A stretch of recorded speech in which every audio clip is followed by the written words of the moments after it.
It's like kind of fascinating, right? Because like it matters a lot to me and you. Yeah. Because we went to schools like that. But your average person doesn't give a shit about any of these ateliers.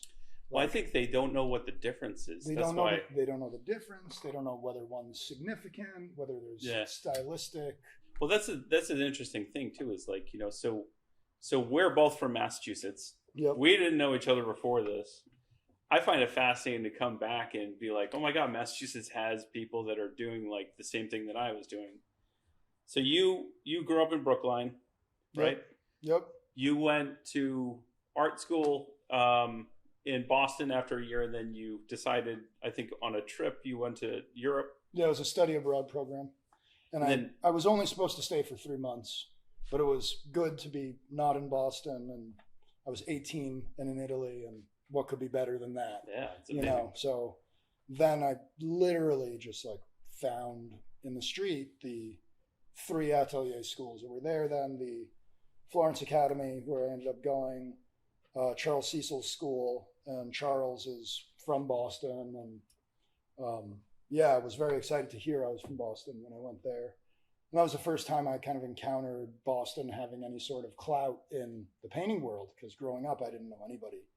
Yeah, it's like you hear, right? Because it's like you go into Boston, you go to Copley Square. Yep. I didn't even know that John Singleton Copley was a painter, that it was like named after. No, you have no idea. If you grew up in Boston, like Copley was where I learned to drink beer and skateboard and get into trouble. It was not, it had nothing to do with anything else. Yeah, I actually associated more with like the Trinity Church or the Hancock Building. Yep. Right? Or you're going to go to Tower Records on like Newbury Street or something like that. I spent half my youth in Tower Records and the block around it, Yeah. But then like the Boston Museum had like John Singer Sargent murals.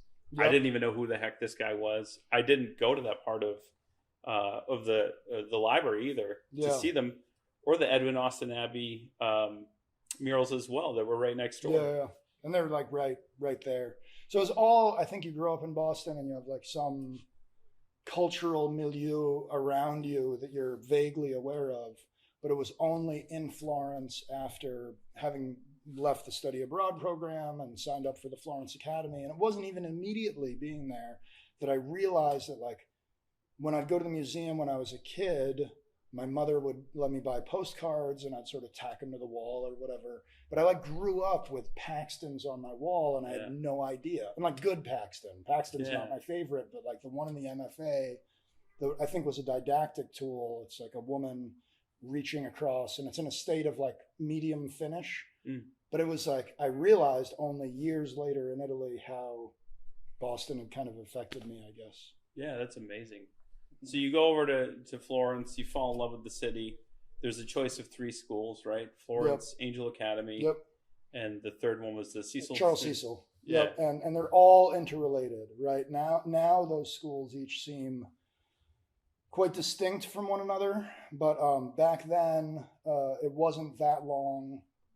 Previously, that Daniel Graves had started the Florence Academy and Charles Cecil had split, right? Mm-hmm. They had started teaching together, and then John Angel's school had just opened, and John Angel had been an instructor at the Florence Academy like right before I was there. He was there, and I don't know, quit, fired, something, but there was bad blood that happened, ruptured, and he started his own school. And those now 3 places feel very distinct, but 23 years ago there were similarities and differences, and I tried hanging out at each of them, and then ended up at the Florence Academy thinking I would try it for 6 months to a year because I'm probably not one of those realist painter people.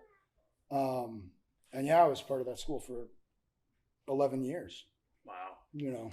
So then you decided to come back. Is that where you met your wife, by the way? Yeah. So me and my wife me and my wife have been together over half my life.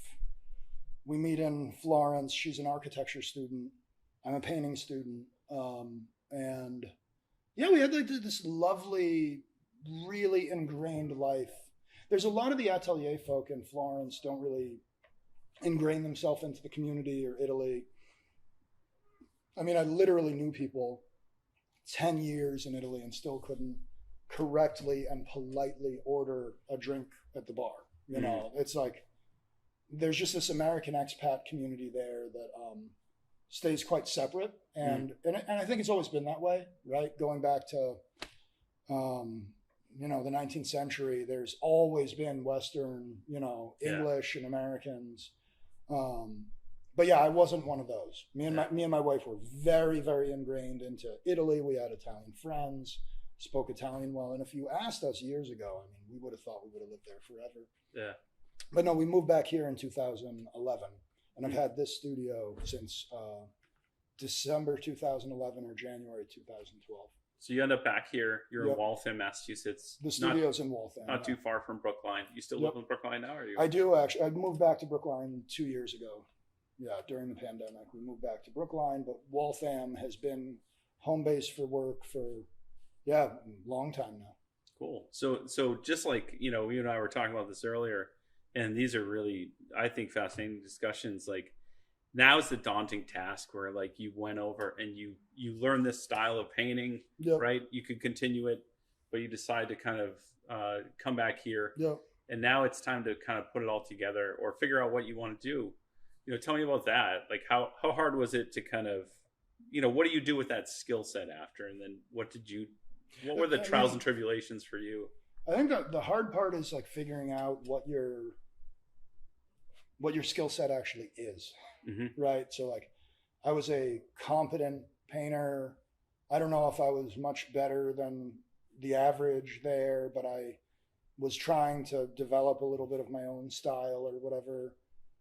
But I did really well, sort of career-wise, right? I was already selling paintings for a long time. I had income. I had a studio outside the school. And I think I said to you before, like having that studio in Florence with friends where we were all kind of trying to figure it out together, I think was a really integral piece in me having the confidence to continue working as a painter when I came back here. Because everybody in Florence has a little bit of most people in Florence have a little bit of a strange, not necessarily realistic view of what the art world's like. Because, I mean, it's Italy, right? You can't sell a painting to an Italian because they inherit a good painting from their grandmother. Or you can buy one in an antique market for cheaper than my or your prices. You can find a great 19th century painting. So it's a place that people live because there's a lot of respect given to artists, and there's a lifestyle which is very conducive to, like, you know, creativity. And there's just this incredible community. Like, there's so many painters there. And rich in history of it. Right. So when I moved back to Boston, I kept to myself for the first few years, and almost every painter, like, no offense meant to any of the painters that I met during those years, but I don't think we really saw eye to eye. I didn't feel that sense of community when I came back here. And I really made an effort to not repeat the same moves that I had been making previously. So, like, I love still life painting. I love what you do. I think still life painting is like really, it's a wonderful genre, and I earned so many of my chops by doing it. When I moved back to America, I started moving slowly away from doing still lifes more into doing landscapes, and landscapes not necessarily of, like, you know, I was used to like Tuscan hill towns, right? Things that are easy to find beauty in, but the New England landscape has been like endlessly inspiring to me. And I realized that it was the same pattern that many of my artistic heroes. So I started, I think, at that point, much more looking at art history, the artists that I wanted to align myself with as a sort of passing of the baton continuum, rather than just a brand of the community in which I had been trained. Does that make sense? Oh, absolutely. I know exactly what you mean. And do you think it was hard? Because it's almost like you get the skill set when you're in school, and then you graduate, and then next thing you do is a continuation where you're doing it in your own studio. Well, you get a skill set. Right? You think you have the skill set, Right. But you have a very specific skill set. And the voice doesn't come out of who you are, right? Yeah. You're just a product of style from whatever the school is. Yeah. And that's really what I'm getting at is kind of... And I had this experience where I felt that my work was already individual. And I saw a lot of differences between what I was doing and many of my peers, blah, blah, blah. And I remember some of the critiques and comments and stuff from the community that I had gotten, oh, it's so different, it's so like this. And I remember coming back to the States and showing somebody my work and be like, oh, that's like Florence Academy work. Mm-hmm. And like that disconnect was it was such a powerful disconnect that I think it was a gear shift for me. Yeah. And how I wanted to paint and how I aspired to paint. Because I was a medium-sized fish in a very small pond. You know, I wasn't the biggest fish, but I wasn't a small fish. And I felt, in retrospect, I think it was a great place to like gain the confidence to continue at the easel indefinitely, right? And to figure out that pattern that, you know, I still sort of use today. Yeah, I guess what I'm asking too is totally like, do you think that some of it holds you back by being too close to a school where you're just not quite sure yet what it is, where you want to go with it? You know? I think that everybody that goes to art school gains skill, but I see a lot of self-consciousness in the work that comes out of people out of schools. Like, you know, they don't want any of their peers to find any mistakes, right? And I remember the point that I had been going to museums, and I remember what we would all do as art students. We'd go to museums, we'd see shows, and we'd try to find mistakes, right? And it became easy to find mistakes. As your skills gain, you start to go, oh, well, that's that. Yeah, oh, I did not draw an ellipse. Yeah, the anatomy looks wonky, or that eye's in the wrong spot, or, oh, that guy looks really short, or whatever, right? There's a million different things. Or hitting things on the drawing that had beautiful other aspects to them. And I realized that, like, when I moved back to the States, rather than finding faults, there was so much that I did not know. Yeah. You know, I knew how to make paintings one way. I knew maybe a couple ways, right? I had been working for a long time, and I thought it was a long time at that point, right? I had years that I had been exhibiting stuff, and I felt confident.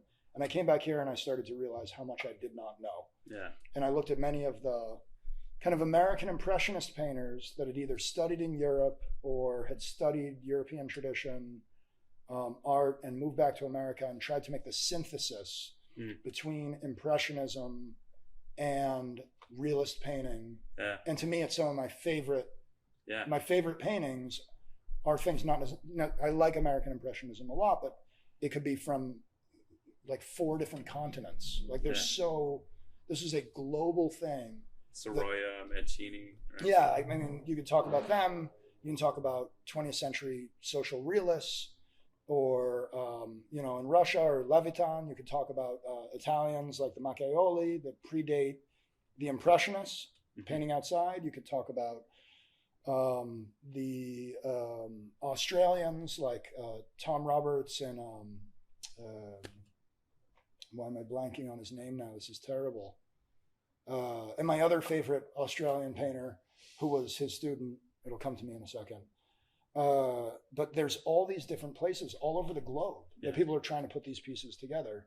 And in America, we had direct conduits to Monet in particular, Guy Rose in California, and Bunker here in Massachusetts, sort of bringing this Impressionist way of thinking to American shores, the same way that Velázquez and Titian, and late stage Titian, really brought optical painting to Europe. Yeah. They brought this technology with them that was new and very exciting and very scary. Yeah. Well, that's definitely like what I see in your work too, and that's kind of where I was trying to get back to.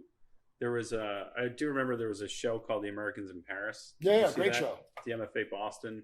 I have the mug. I drink my coffee out of the mug.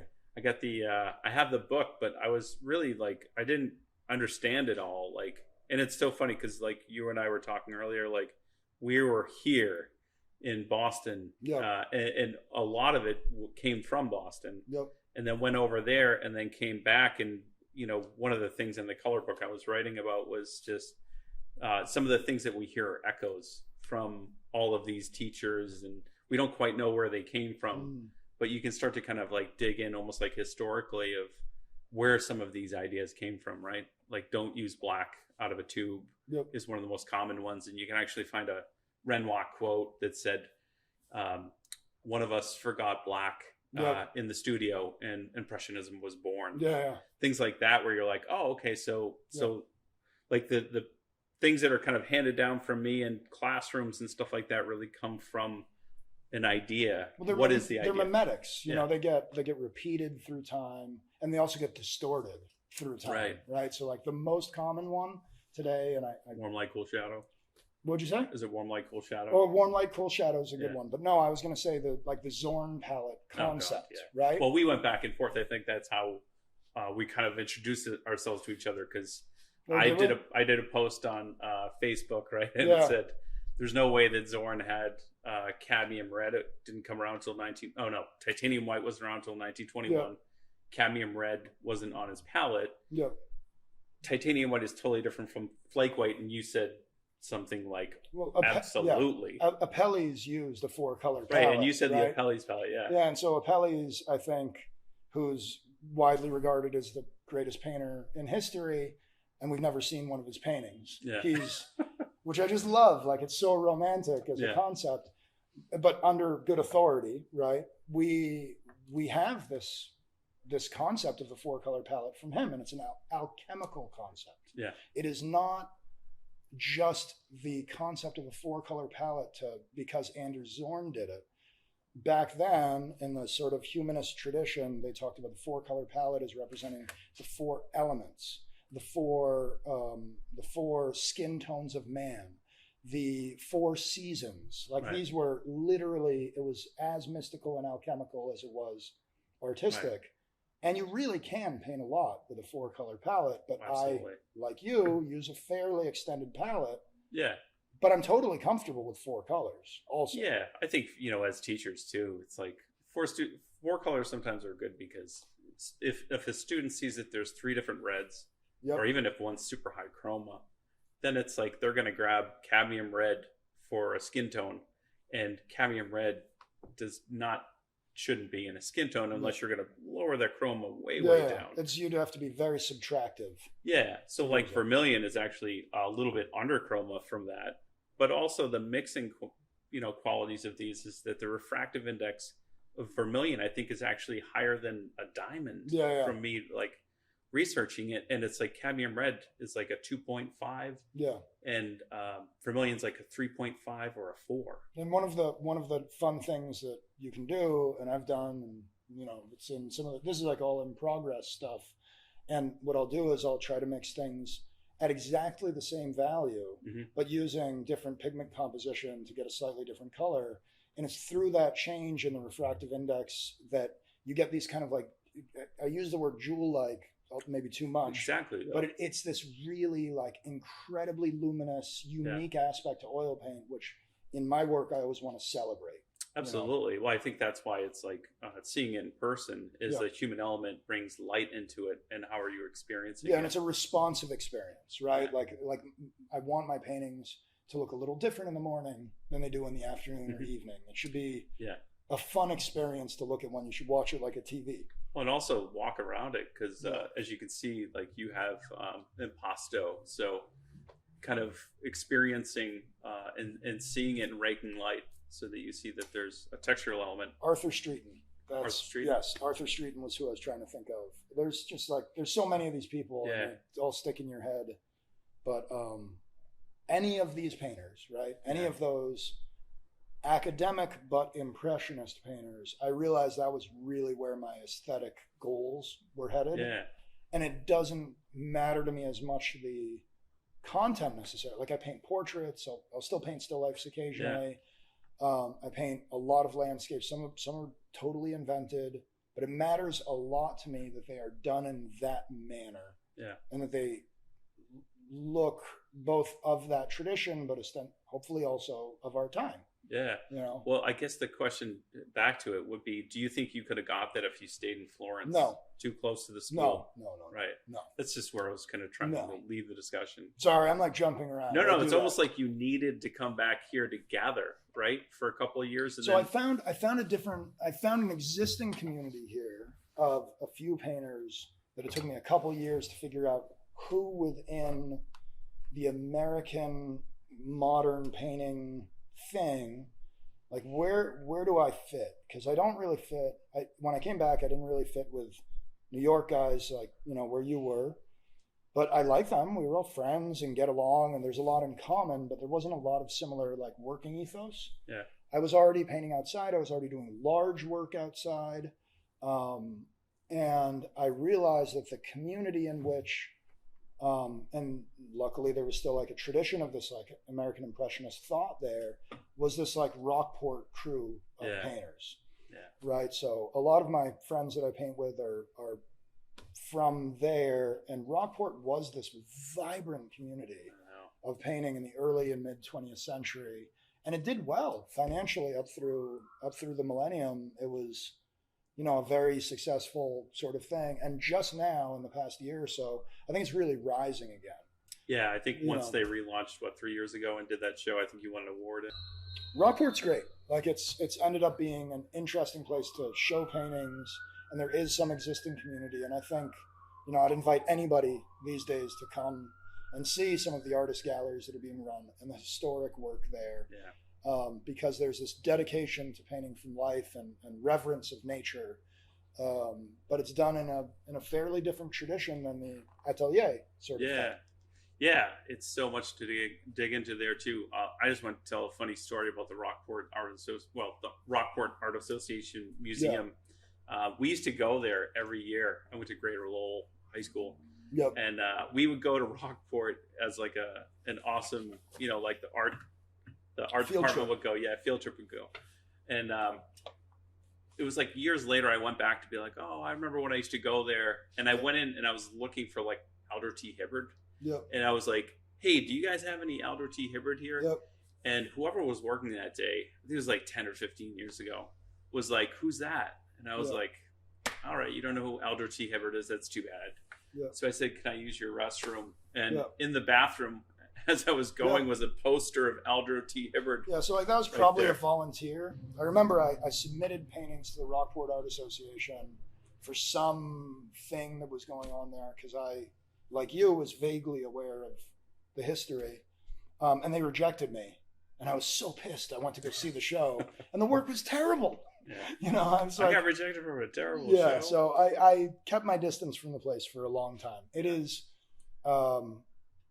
pretty resurgent, not just there, but with the artist galleries. Yeah, and we stuff. were both in that first show. Yeah, I think I sent my piece in, and yeah, it seems like I haven't been back in a while, but that brings us to kind of like some of the same overlap that we love. So the Americans went over, in Paris, they came back to Boston. Yep. Some of them, obviously, they were in Philadelphia. Eakins was in Philly, right? California. Yeah, California, from all over. Ohio was huge culturally. And what's fascinating is like, you know, we think of New York as this great art center today. But it was really post-World War II that became this great artistic capital. I mean, Paris was the artistic capital of the world for culture and education for so long. The World Wars really changed that. Previous to that, the real centers for culture in America were Boston and in Cincinnati. There was a lot of culture and industry. So Frank Duveneck came out of there, and Duveneck was one of the first people in America really trying to teach one-shot portrait heads and traveling workshops, you know, things like that. William Merritt Chase started the first school for women, certainly in America. In Cincinnati? No, that was in Long Island, in Shinnecock. Oh, okay. Right around the same time. Didn't he have a class at the League? Oh, yeah. He had a studio in Manhattan. He had a class at the League. But I think the fact that it was a school of painting for women is really significant. Yeah. And, you know, that's around that time. The School of Museum of Fine Arts gets founded. Right, and that's Benson and Tarbell. Benson and Tarbell and Paxton. Yeah, it's like a fascinating thing. And it really, I use the word technology about Impressionism, not just because I think it's a helpful term to understand what it is, because it's a complicated process to try to make something impressionistic in the historical sense. But they spoke about it as such in that day. So painters didn't understand it. It was not in vogue initially. It was J. Alden Weir, who was like one of Sargent's best friends, one of the best liked, most popular Americans in the French academies. We have his letters talking about how he hated this disgusting, really crude work. And like he moves back to 4 years later, he's an Impressionist painter, right? So there's a slow creep of Impressionist technology taking over. And one of the best accounts I would recommend to anybody listening to read Burge Harrison's book on landscape painting, with the caveat that I recently reread it, and I'd been recommending this book to people for years and years, and I hadn't read the first passage, which comes across fairly racist today. So you can ignore parts of it. Like anything, skip over the first chapter. Yeah, like anything in history, like there's good and bad parts, and he talks a lot about like the dominance of like the Western kind of thing. It doesn't pass the smell test today. Right. So once we get past that first chapter, what were some of the things that you obviously it sounds like it's letters between Julian Alden Weir and No, but this is it's Burge Harrison. At this time, there was some great books on painting written. This is one of the great books on landscape painting. There's a few of them, right? And John Carlson's guide is like it's so always important. number one on Amazon. It deserves it. It is the longest lasting, best art book, and I've thought a lot about the concept of how to make something like that today, like an instructional and conceptual book that would last the test of time. Yeah, because it has to be the most successful instructional art book. Would you put like all time Edgar Payne's book up there with it? Yeah, so that's like Edgar Payne, Burge Harrison, John Carlson, what's his name, Sir Alfred East. Yeah. There are many good ones, and each have interesting elements, but I don't think any of them have had the influence of John Carlson's book. And then after that, the Emile Groupie books that Charles Movalli wrote, those are very important also. But they really come out of that one to the other. The Burge Harrison book, the final chapter, first of all, if anybody's interested in this stuff, I don't know why people haven't noticed. The Burge Harrison book has a chapter on a concept that people try to understand today, but they just don't get to, which is color vibration. And the concept of color vibration might be through broken color, two colors at around the same value that interact and become the same at a distance to your eye. It talks about layering. So you might layer two colors at the same value, but completely different colors, one on top of the other. So you see these scratchy sort of marks coming through. It talks about all the stuff that I'm really into. Yeah. And in the final chapter of the book, he talks about how all of these developments, how important they are and what a gift it is, but also this is just a stepping stone. Yeah. And what's so important is what comes next. And he's so sure that right around the corner is the next great development. And instead he was of the very last generation of like high level impressionists. And then the Armory show took the taste of America in a totally different direction. And even the people that wanted to teach painting in the 20th century weren't interested in Impressionism. You think about the Boston school tradition. Frank Benson had a solid understanding of Impressionist light and theory, painted some of the best outdoor figures. I would put his up against, just in the sense of sunlight and glow of light on the figure, on their flesh outside. He's near unparalleled, but what Gamble was interested in passing the baton in was the very driest and most boring, no offense to people that like it, but like the very driest of Paxton's work and Tarbell's work. And those guys also knew this stuff. It's just that it so happens that our 20th century link wasn't interested. The New York equivalent of that, we have Frank Dumond. And, Dumond was certainly, I don't think he was the Impressionist painter that Benson was. I wouldn't rank his understanding of like light in color, but he's beautiful color. I mean, Dumond is a wonderful thing to look at. But out of that lineage, we got Frank Mason, right? That return to more Baroque sensitivity. Yep. So I guess I got a little bit of that Baroque sensitivity and a little bit of that training, but I've really wanted to bring it in that other direction. Yeah. I guess that's it. That I recognize that there's a lane for it because Birch Harrison thought so. Yeah. Well, it also brings back to almost like the Impressionist 10, right? And we've been talking about them already, kind of Benson, Tarbell, Paxton loosely. I don't think he was one of the 10. Yeah. Robert Reed. Hassam. Child Hassam. And many more. William Merritt Chase, Willard Leroy Metcalf. Metcalf's one of my favorites. Yeah, there's a few other ones too, obviously. Simmons. Right? Yeah. Simmons won from 70 to 5. I forget what the name of the book is that he wrote, but there's a lot on all of these artists out there. And then there's like 3 other ones we're forgetting. But then there's the fringe ones that were asked to be a part of it. I think Winslow Homer was asked to be a part of the group. He declined. Yeah, he declined. Yep. But he still was kind of peripheral with them, mm-hmm. I think, showing, even though his work doesn't particularly look like an Impressionist. Then we have like Emil Carlson. Yep. And I feel like there's a couple other ones too that are kind of fringe. Theodore Robinson. Oh, there's so many. I mean, that's what's fun about living in New England is you get to, it's like the lower tier museums, auction houses. You start to really encounter paintings from, New England and East Coast, the Pennsylvania Impressionists. Yeah. Redfield. Small groups that were local. These are art communities. Yeah.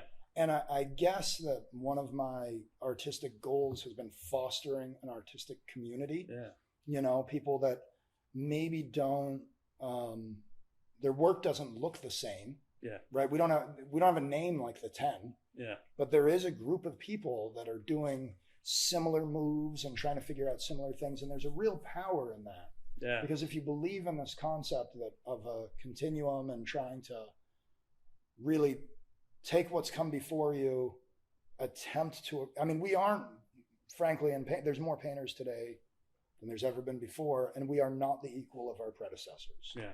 Your average painter from 120 years ago could paint circles around most professionals. I know, like a tier 2 or tier 3 painter that comes up at auction house. Yep.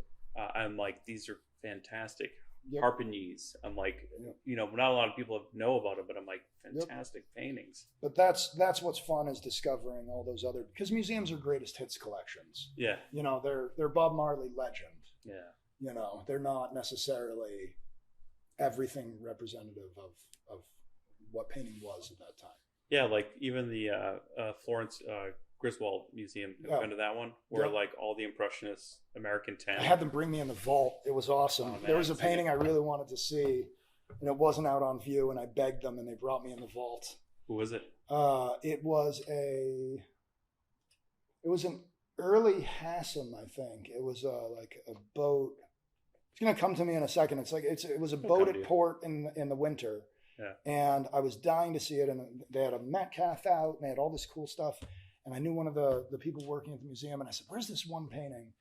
And they have a fantastic collection. And well, the house is incredible. Yeah, well, that's what I was talking about, like on the walls that they painted the doors, and Metcalf has like a whole. One of those things was painted by Metcalf. Another one was painted by my friend's grandfather. It's just cool New England thing that there was this. She was like an Isabella Stewart Gardner without the money. Yeah.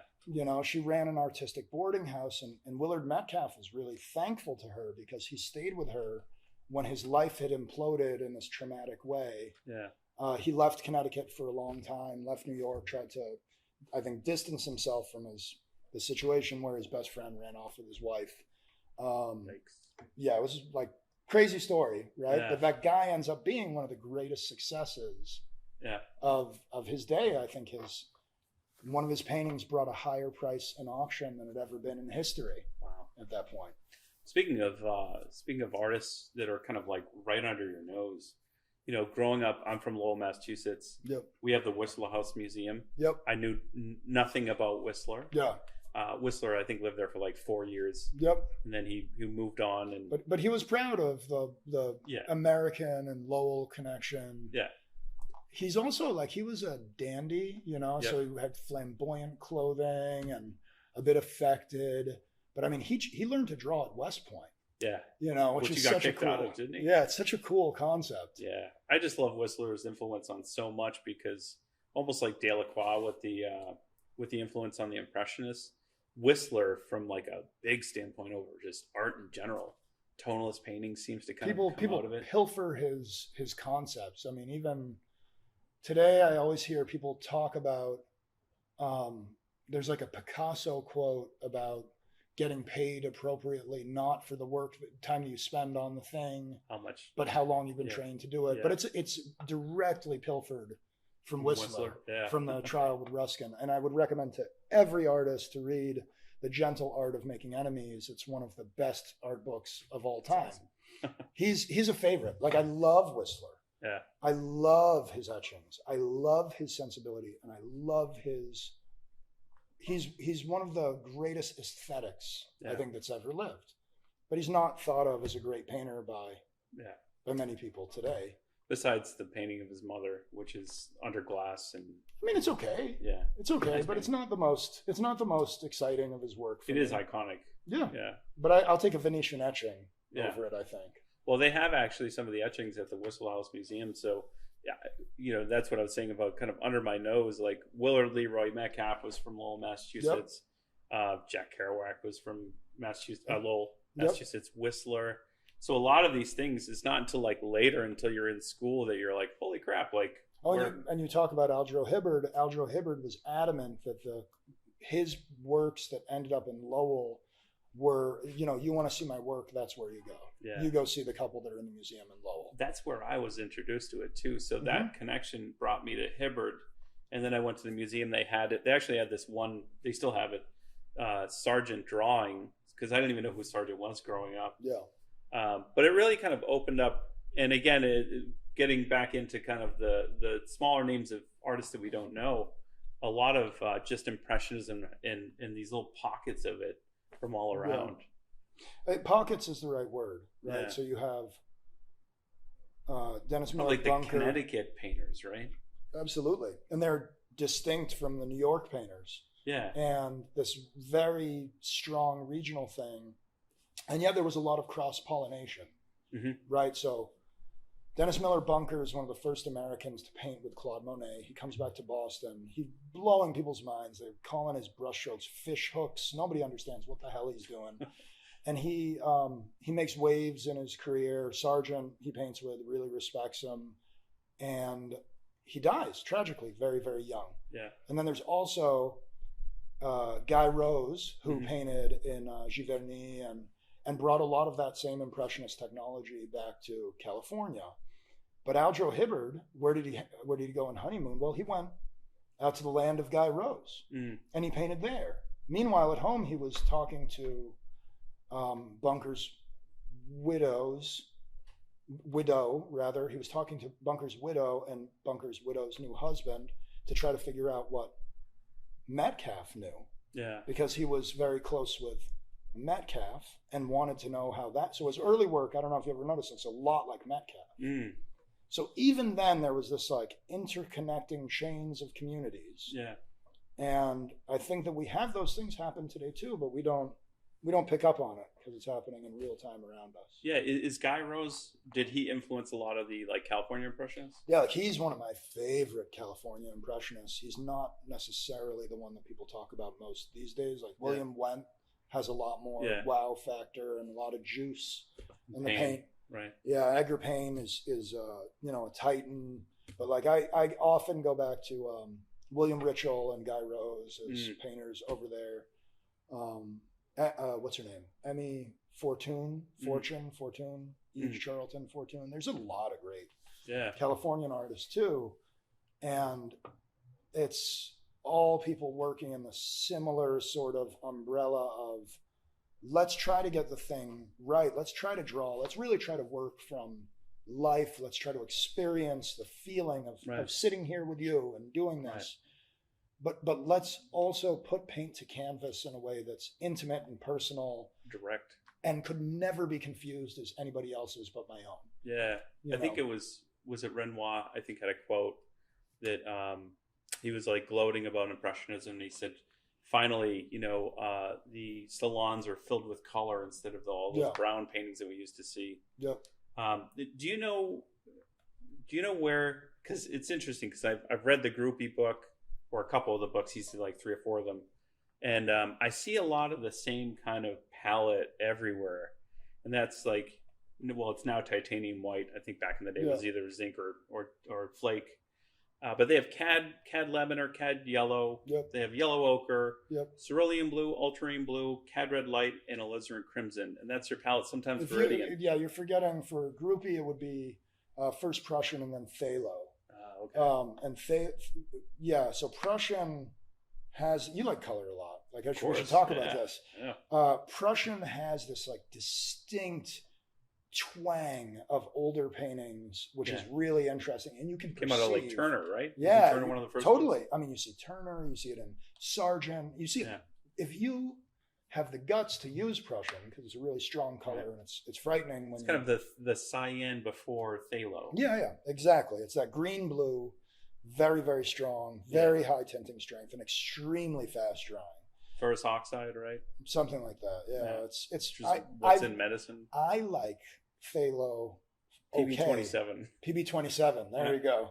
So I love Prussian because it has this really distinct look that sort of shows up throughout the picture, and that's the diverging point with Groupie, is that he was phthalo and all cadmiums and zinc white, and as you see a lot of zinc in the early 20th century. Oh yeah, because I think even Emil Karlsson, who I study his palette, I love Karlsson. He's the best. But like he was, I think, zinc. Even though sometimes they would go back to. Can I ask you something? Yeah. Emil Karlsson, still lifes or landscapes? That's tough. I think he's the still life guy. But if you want to talk about like mood and texture and beauty, like nobody else can do it. I think landscapes. Yeah, he really seascapes. Right? He fascinates me. Yeah, because he's. I think there's a layering factor that he does in his. Yes, there's something in the surface texture, which is so unique, and really he explores the physicality of paint in his landscapes, maybe even more than still lifes. Still lifes are so damn good, right? It's like you took. I think you just see the ode to Chardin. Yeah, I was going to say you take Chardin and you put them in a blender with some other things. You pour it into a Chardin mold, and you have that guy. He even had elements of his palette. I think when he was painting with. And Chardin blows me away, right? Because Chardin was technically he was born 1 year into the Baroque, right? Yeah. He's not really in the same time period as his peers. I love Chardin stuff. I think Emil Karlsson was trying to improve on that, but the longer I've painted, the more I go towards his landscapes. I see the art just dripping out of them. I think they're even harder to dissect. I think because if you study Chase and you study Karlsson and you study Chardin, I think you're like, okay, a fish with a pot, maybe a dead animal, a cool pot, maybe a rabbit, whatever it is, couple right? Strawberries, a lot of similar things, beautifully done with kind of like a low chroma green background. But they're design exercises. Amazing design exercises. Well, that's actually what NC Wyeth said too. Because we were gloating about like how we love his still life paintings, and he's not even a still life painter. Yeah, he was like, "This is just the most basic of exercises everyone should be doing to work on designing your pieces." Yeah, but I think in terms of complexity and how the hell did he do it, I would say his landscapes are hands down one of my favorite. But he also did like night scenes.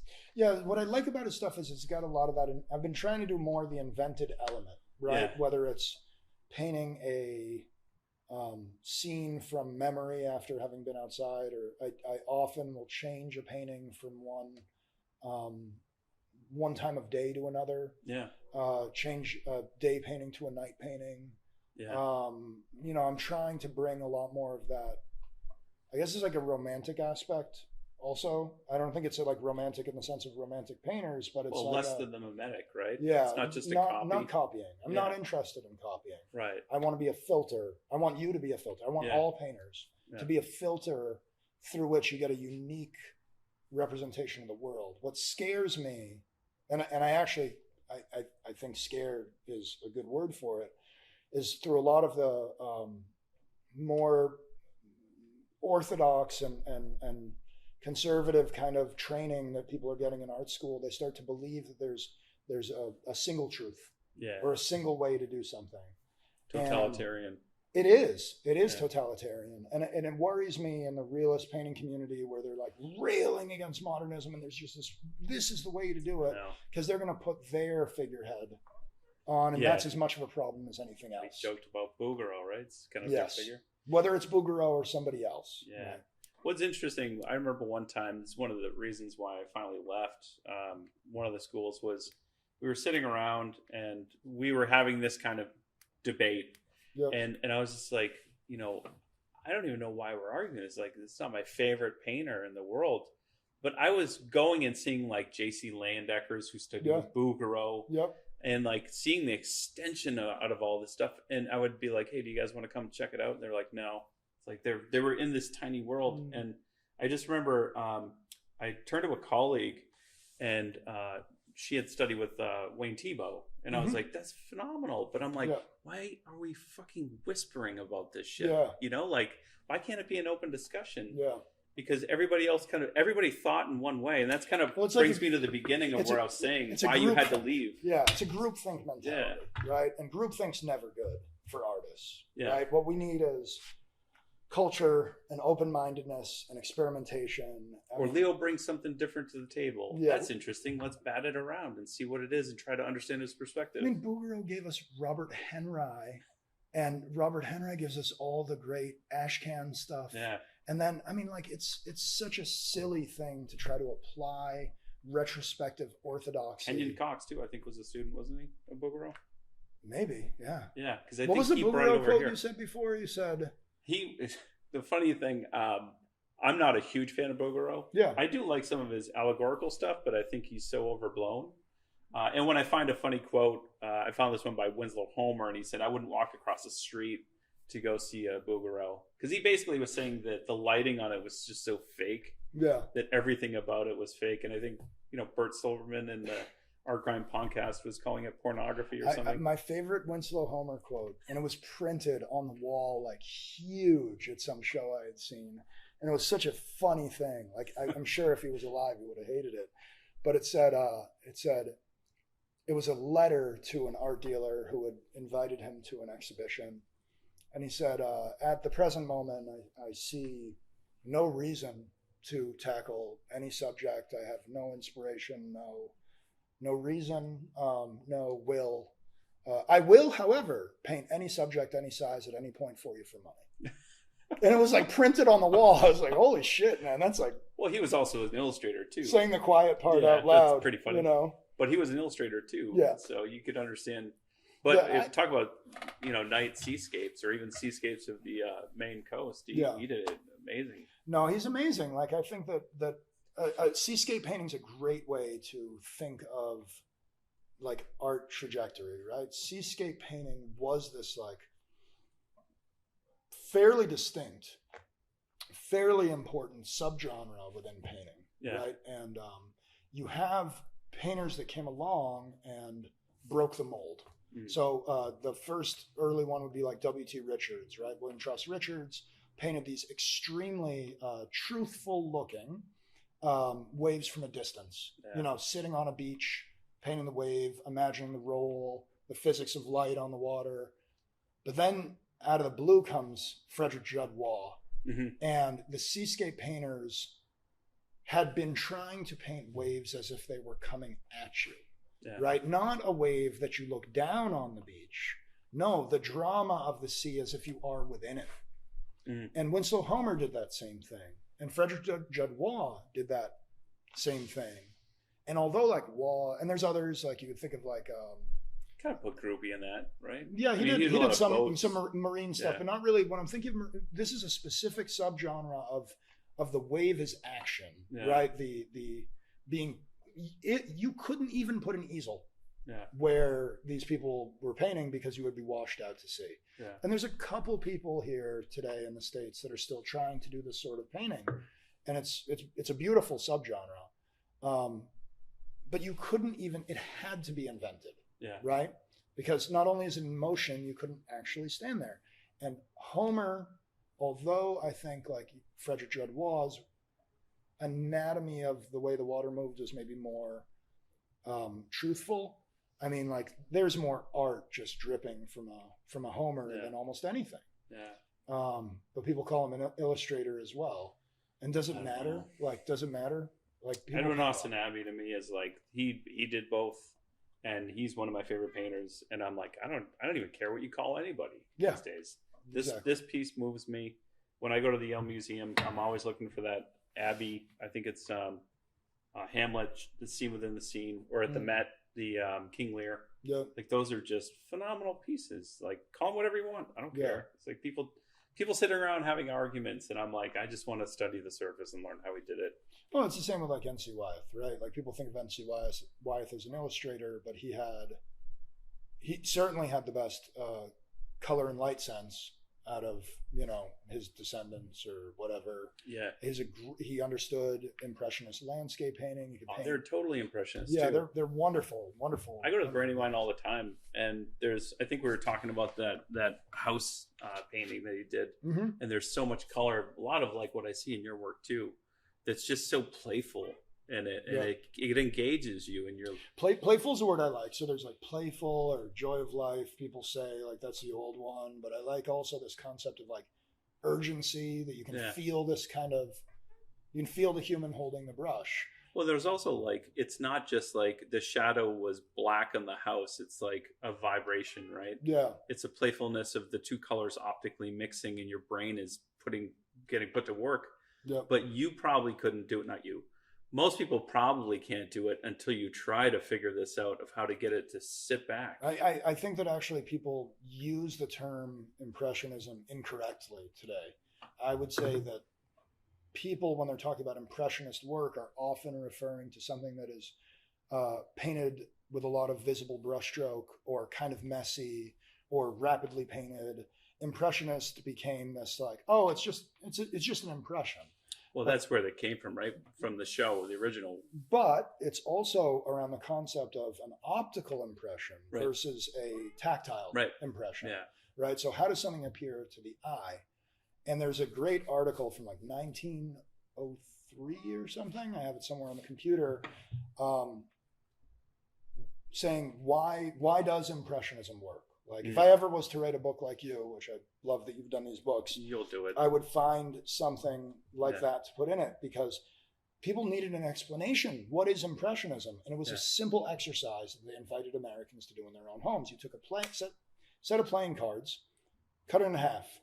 The edges of each playing card, this one you paint, and they specified the pigment even, and they were so specific.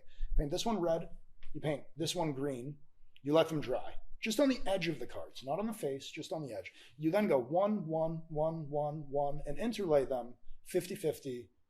And they said, notice as you fan out the cards, you can see the green and red. As you look at it from a distance, it appears gray. Mm-hmm. As you move, it changes. And it was that, in their definition of Impressionism and why these paintings were so exciting for people, it was that interactive aspect. Yeah. Well, if you look at it like this, it's red and green. Right. But if you look at it like this, it's gray. That's how I met Michael Harding. Really? Yeah, I just went and knocked on his door. Did you really? Yeah. I was in London, I think it was in South London. I forget the name of the shop. Oh, I was considering buying this tube of vermilion. You knocked on his door to ask him? $50, right, or something. And it's like there's not enough. Back then, there wasn't as much standards on the tube. It's like 2001, maybe something like that. And I fucking notice on the sign. I'm like, yo, his workshop's on the same street. And I told my wife, I'm like, baby, let's just walk down here. And I go and I'm like, dunk, dunk, dunk, dunk. And I have the bag from the store, and he's like, excuse me, I see that you shop there and it's lovely, you support them, but we do not receive visitors. I'm like, but the Vermilion I'm trying to buy, and it doesn't say, I mean, are you even using real Cinnabar? And he's like, come in, I'd love to talk to you. I don't think you have to use real Cinnabar, right? It's synthetic. Yeah. It can be whatever, right? Yeah. But we had the most lovely conversation. We were friends, Yeah. and I introduced him to the Florence community, got his stuff into Zecchi, which is the big art store in Florence. And he, to be nice, I think he sent every student at the Florence Academy a limited palette. Oh, and Vermilion? That was, well, it was a limited, I don't think it was Vermilion. It was a white, a red, a yellow, and a black, I think. But I don't remember which one. But regardless, imagine like every student. It's amazing. It was such a nice thing. And I mean, from that point, like it was cool. It was nice to help him out. Yeah. I remember when I was writing the Oil Painter's Color Handbook, we went to his house, or I went to his house. And I just wanted to make sure that everything I was saying was factual. Plus, I was like, this is an opportunity to get to know him. And I knew of Michael Harding. He was living in Massachusetts at this point already? Yeah. And I'm not going to say where he lives. I know you know, and I know, but I feel like he may get a knock on the door, kind of like similar to what you did. But just because I do that doesn't mean other people should. No, I think people would do it. So Courtney over at Trical was like, "Oh, do you want to talk to Michael?" Because I was talking to Gamblin. Yeah. I talked to Robert when I was writing the book, and I was like, he checked it out. I need 2 or 3 other people to check it out, and I was like, yeah, Michael Harding would be great, not knowing really anything about it. And then I went to his house, and he had me there, and he mentioned your name. He was like, "Oh, Leo lives around here." Yeah, talk to him. He's a great guy. He's super generous and Karen, knowledgeable. Yeah, Karen. They've been together a long time now. Yeah. But yeah, I've known Michael for well over 20 years. And I mean, when you were in New York, was Robert Dokes still open? Dokes was still there, yeah. We would go to a new shop called the Soho Art Supply. Yep. And Dokes was there, but I don't think he was at Pearl or Central back in the day. New York used to be like really cool for art supplies. Oh, yeah. Now it's like Blick and Jerry's. No, I mean, that's here too. Like we had a Pearl in Central Square. I used to go to that one when I was at Mass That's Art. where I'd shoplift all my art supplies. And 4 floors of shoplifting. It was a 5-finger discount. Yeah. And I love those days, but we're in a much better place today for color and quality and materials than we were back then. So like Doak being I was asking if you know him because I think he represents this moment in time where there were these paint makers and people in materials who they were a little bit snake oily. Yeah. You know, like not everything they say would pass the smell test. Yeah. And I think that meeting Michael was really cool because he wasn't like that. I banged on his door because I thought, he'll take you in. Yeah. Yeah. Well, I just thought he would answer the question, and he did. Yeah. But back then, not everybody would answer the question. I remember Doak was selling lead white to us in Florence, and I mean, we knew without a shadow of a doubt that it Something else was in it. No, it just wasn't just lead. It didn't wet correctly. Yeah. It did not weigh the proper amount by volume. Yeah. And then one day we were doing white tests where you paint swatches of white on canvas, let them dry to see how yellow they are, how brittle, blah, blah, blah. Yep. And any good white test, you should also check your paint for strength and bend the canvas. Yep. Right? Yeah. And I remember the Doak. It's cracked. No, it didn't crack. It flaked off like a potato chip and fell on the ground and burst into a million pieces. And we're like, it's zinc. Oh, interesting. Because zinc delaminates easily and it's very brittle. Zinc is a beautiful white, and it's traditionally added to a lot of like 90% of the titanium out there because titanium's super stringy. Yep. People don't I like pure hand ground titanium. It's really fun to use. Yeah. But not everybody likes that. So zinc had been added to white for ages, so I think Doak just thought he could squeeze stuff in there to save money. It was 100%, like not 100%. I'm 100% sure that it was like 50+% zinc. Oh, that's interesting. But sold as lead. What's cool about now is that one of the guys that was making all the paint for Doak is called RGH. I don't know if you use RGH in upstate New York. They make great stuff and they sell wholesale kind of quantities too. One of my friends is starting a like 5 by 6 foot massive commission, and he called me and he's like, "Hey, is there anywhere I could get like bigger than a pound tube? And I was like, you need to go to RGH because they have lead. And then the other one, who I think was Doak's assistant, is Blue Ridge. Oh yeah, if you've seen that stuff. And they both have this like kind of Doak style feel to the paint. Yep. But you can ask them a question. Buttery, actually, right? Yeah, they'll actually answer the question. Yeah. Whereas like Doak was a hothead. Don't answer the email or get angry. Oh, he'd yell at you on the phone. That's funny. I do remember people talking about like having to call him up and he'd answer. And yeah, there was another guy back then. What was his name? Studio Products. That guy, he was also real ornery. There was like, I think we're in an era right now where paint and brushes, not only are they quite good, but people are quite accountable. Yeah. Like you can ask them a question. Yeah. Artists know what pigments should be in there and know what paint should feel like. Yeah. You know, like you grind paint. Yeah. So you can tell when you squeeze out a tube if it has any of the character of its base pigment. Well, I also talk about a lot of, part of, I don't know if I'll do it in the workshop here because your students seem very knowledgeable. But I usually just talk about like let's talk about how to read a paint label. And it takes like an hour. But it's very important because when you go to the store, you know what you're looking at. Yeah. So PW1 is lead white, PW4 is zinc white, PW6 is titanium white, PW5 is lithopone or porcelain white as they call it from Williamsburg. But know that, like, and then do a little research. How much zinc is in it, right? Yeah. If zinc is going to delaminate, do you want more than do you want 50-50 in it? Or maybe consider painting on a rigid support. Yeah, there you go. I know people that love to use zinc, and I think zinc's a wonderful white to use, but you just have to. What's fun about materials is it gives you control. Yeah, I know you're a dork about it too, and I love it in a good way. I'm a total nerd. Yeah, I love it. Ridiculous. Yeah, nerd, dork, whatever it is. But yeah, I think lithopone is actually zinc oxide is the one that delaminates in zinc. Not zinc oxide. It's another form of zinc is what lithopone is. Have you ever worked with lithopone? No, zero. PW5, I've used bone white a lot. Like that's a historic white, older than, it's just like you burn bones with oxygen, they turn black. You burn them without, they turn white. Mm-hmm. And bone white, I think I had used. It's not great as a pigment, but it can be used a lot in like drawing grounds for pastel or silver point. Yeah. It's interesting because it has a texture almost like gesso.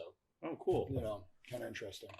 Yeah. So, do you want to talk about materials and stuff? I mean, you got a new company coming out, or it's already kind of rolling out. Yeah, Mako. I mean, the company Mako it's a thing that's happening, and it's an interesting concept because I didn't want to start a company called like Leo's Materials, and I don't want to try to start a big art company.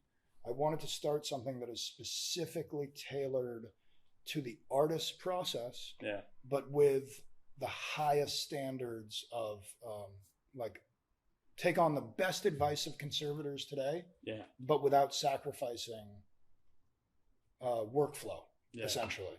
So like a great example would be for years and years, restorers have been cautioning against using zinc or using intermediate layers of varnish. Mm-hmm. And there's reasons that they do that.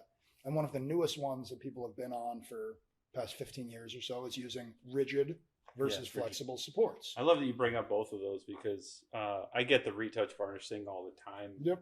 And I'm just like, no, because if you take off a final layer of varnish, you may pull back to the diluted layer and pull off everything in the middle. Yeah, that's it. I was trained to paint with retouch varnish layers. And I think most of us around our age were. Yeah. And the people that are a little older than us were trained to paint with varnish in their medium. Right. And I think everybody used like Liquin, right? Yeah, well, Liquin, there's the Liquin generation. So like these things are cyclical. Yeah. So I think that if you take on, that's why it's important to think of things from an artist's workflow perspective. Yeah. Because things are cyclical and they change. And I'm not trying to brand something like Liquin. Yeah. I'm trying to find the best quality materials that I can to make canvases, panels, varnish, the very best quality varnish on the market I can find today, the best medium that I've ever used personally, and produce that at scale, which is a feat of engineering because it involves sun thickening oil, and sun thickening oil. There's a reason why you can't buy lots of sun thickening oil from your favorite art supplier because it's very hard to do at industrial scale. Yeah. And I think Mako's figured it out. And the reason that Mako is working so far is because, it's like this thing that I started because I make a lot of materials that people have wanted to buy from me. Yeah. But it's also that I'm taking on the advice of colleagues and trying to figure out stuff in real time. So to get like totally nerdy for a second, for years, people have said, oh, you shouldn't use rabbit skin glue anymore. Mm-hmm. Right. And I'm sure you've heard that before. Oh, you should use PVA size. Hygroscopic, right? And it's twofold. It's that it has slightly different hygroscopy than canvas itself. So as it expands and contracts, it does so at a slightly different rate mm-hmm. than the glue. Yeah. And that glue layer then has a propensity, if it's too thick and too rigid, it can exacerbate cracking. Mm-hmm. Right, so it makes sense. Sure, put it on a rigid support. That's going to protect it. But the problems that exist with PVA were never really discussed. Mm. So if you've ever, like, I stretch big canvases, or I used to. I don't stretch canvases anymore. I have a company that does stuff, and I don't stretch them. They're now mostly mounted. Yeah. But when I would stretch canvas, if you use PVA, you would have to physically stretch the canvas over the edge with stretcher bars. Yeah. And you would have to tack it. I could do, without at least 5 rabbit skin glue canvases in the time it would take me to do 1 PVA size canvas. Yeah. And my time is limited. I want the best quality materials I can, but enough to also work with. So I realized that, like, okay, the restoration perspective, it's correct from one sense, but it's totally unreasonable for, the other thing, paint only on rigid supports. At a certain size, panels used to become very heavy. Oh, yeah. Aluminum die bond, right? So now I'm using aluminum die bond ACM panel for a lot of the stuff. Gator foam as well for like ultra lightweight stuff if people have to travel with them. Or how is that for expansion and contraction? The gator foam? Yeah. So it's more stable than wood is because it's pulped like it's like a birch ply that's on the face of it, mm-hmm. and it's pulped, so it's not going to expand and contract linearly the same way but it's not as non-hygroscopic as ACM panel. ACM panel is die bond's one of them, but also heavy when you get large. Yes. So there's. And these are you can pick that up. Yeah, that's an ACM panel. Yeah. So that painting's not finished, but gorgeous, by the way. Yeah, it'll hopefully be gorgeous. But that's the logo. That's the company, and the thing doesn't weigh. But no warping. I mean, you can bend it if you really try to. But what's but the thing with wood, like at this size, you can't have something this thin in wood.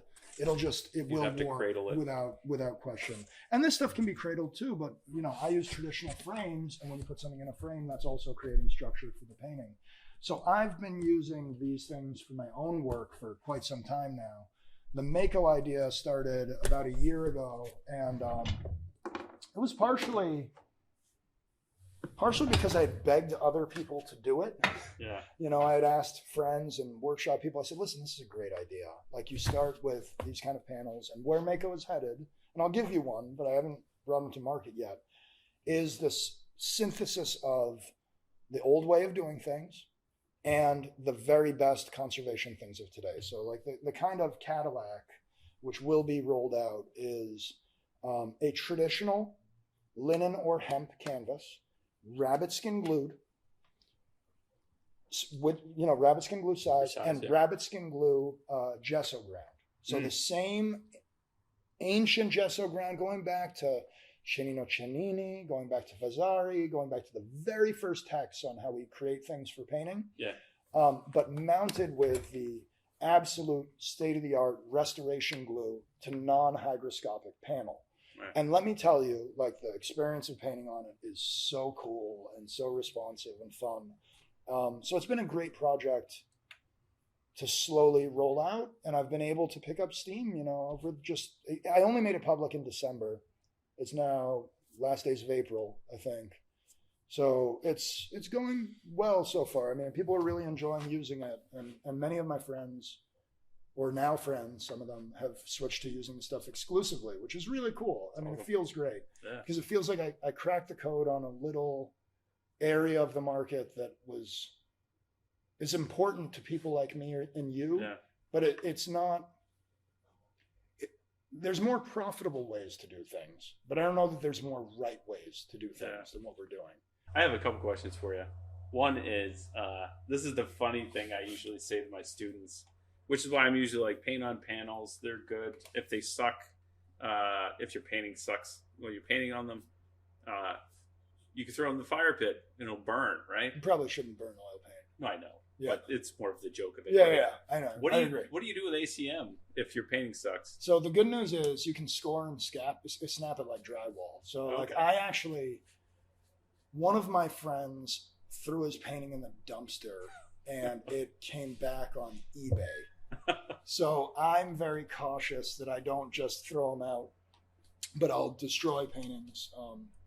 So ACM panel, you can take a mat knife, pull a couple lines, put it at the edge of a table, bang on it, and you can score and snap it. Yeah. Just like drywall. But you could probably also, you're using Beva 371, so you could probably so I can use reversible glue, right? I can remove canvas from it. You can get a low-tack iron, probably pull it. You don't even need a low-tack iron. With Beva, you can use a hair dryer.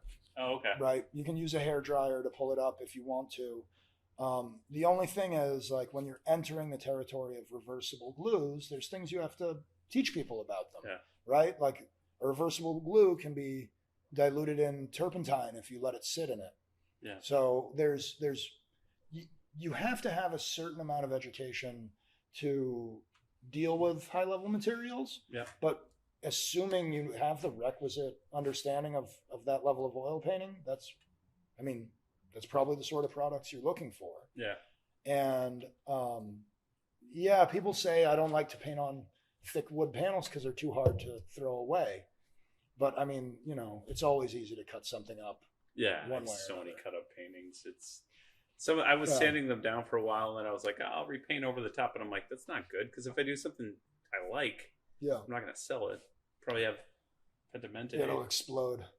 I've been painting long enough that I've seen friends' paintings have trouble with paint flaking, cracking. Yeah. I've seen weird stuff happen.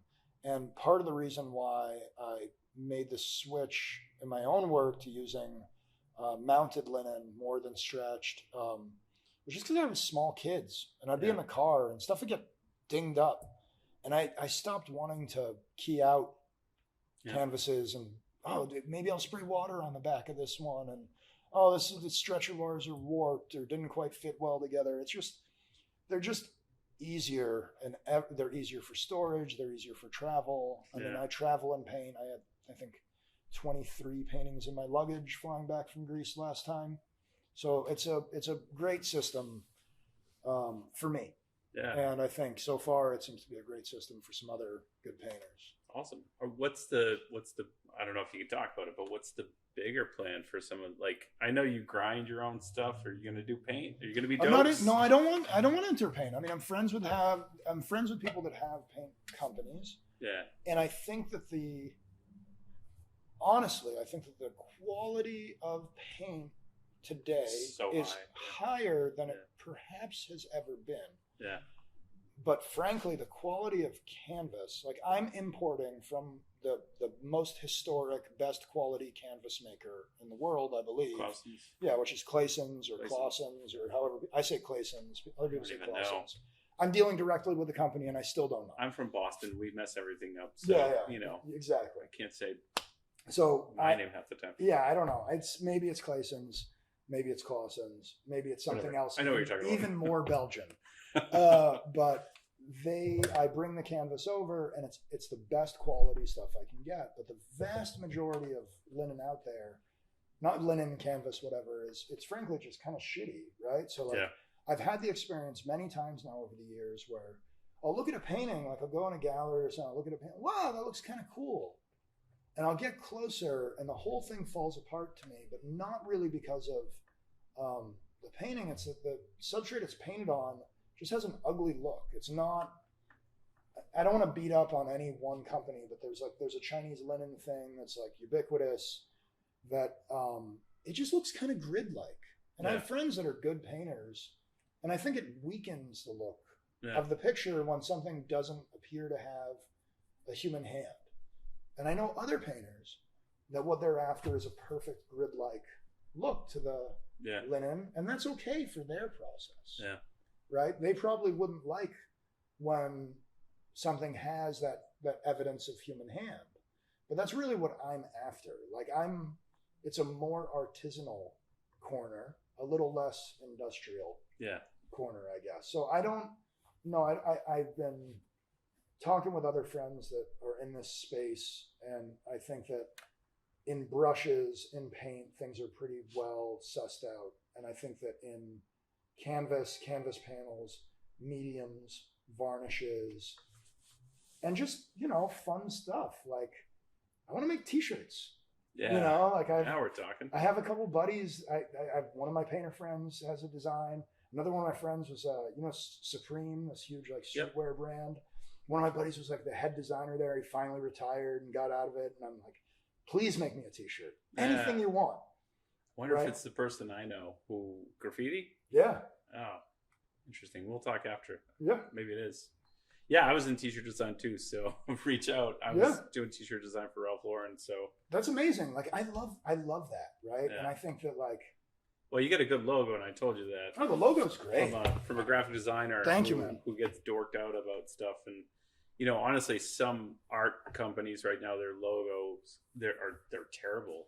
Well, that's okay, right? Well, I don't know. It's okay for them. Yeah, no, it's totally fine. Yeah. But for me, I'm in terms of buying the product, I'm already put off. I both think about, so me and you, I studied design also. I'm not into it now, and I'm glad I maybe left that part of me behind, but I care a lot about it. Yeah. And I think about the difference between something that's just trying to appear old masterish, or something that wants to look professional and artsy. I was like, no, I want my stuff to look like Apple. I want it to look clean. Yeah. Because I think I've had the experience of being with young people who are taking a workshop or whatever and trying to show them a website to order panels or something. And it has to be an experience. People are on their phone all the time. It has to be a interactive thing that people enjoy doing and can understand, because materials are really complicated. Yeah. When I used to teach materials, and I don't really teach it much now because I don't have time to, but when I would, the first couple times I gave lectures where I'm just reading off pigment index numbers, and I would see people asleep with their mouth open. Yeah. So I found out pretty quickly that I had to engage people on the same personal level, like you would talk about music or food, or anything else that you're passionate about. It can't be just chemistry. I think if you can lead them to why, there's always a reason for the how, right? Yep. And I think, usually I lead with a conservationist would say this. So therefore, we learn from other people's mistakes, and now we're not going to use this, or we're going to change this. So I think what you're doing is fantastic. Not going to do any tubes of paint at all. I mean, do you ever do your own paints in the studio? I've done so much. Yeah. I mean, I'm grinding paint less now. I just have less time. I have 2 kids. There's so many aspects of my life that I wish I had more time for. Currently, grinding paint is not one of the ones that I wish I had more time for. Yeah. I've figured out how to make 1,000 paintings of any size. How long does that take? Yeah. Right. That's taken a lot of my past year, has been figuring out how much help do I need? Yeah. How does shipping work? Yeah. How does those things are complex. Fulfillment on that side. But let me tell you, it's not fun. I have pulled out tubes of paint of mine from 20 years ago, right? Some of the early, I ground in Florence and I find in some paint, I'm whoa, this is English red. Yeah. I haven't used English red for a while. And I pull it out and it is still so much better. Yeah. What's fun with I would make a plea to anybody learning to paint to at least try to experience grinding paint, because it gives you tactile control to the rheology, how the paint flows, how the paint behaves. You get to make it to your consistency. You get to explore what your taste is. Yeah. Right. And what I would tell people in workshops would be, if you've only had fast food, it's fine, it's food. Yeah. But if you've only had fast food, you can't really perceive the difference between something that's maybe home cooked and not. If you're educated about food, if you know about different cultures and different things, and you choose to eat fast food, that is fine. Eat whatever you want. But I think that the problem with paints, canvases, brushes is there's maybe not quite enough understanding and education. Better as there should be. Cool. Well, I'm glad you're helping out with that. So, look, it's been awesome talking with you. We could, of course, talk for hours.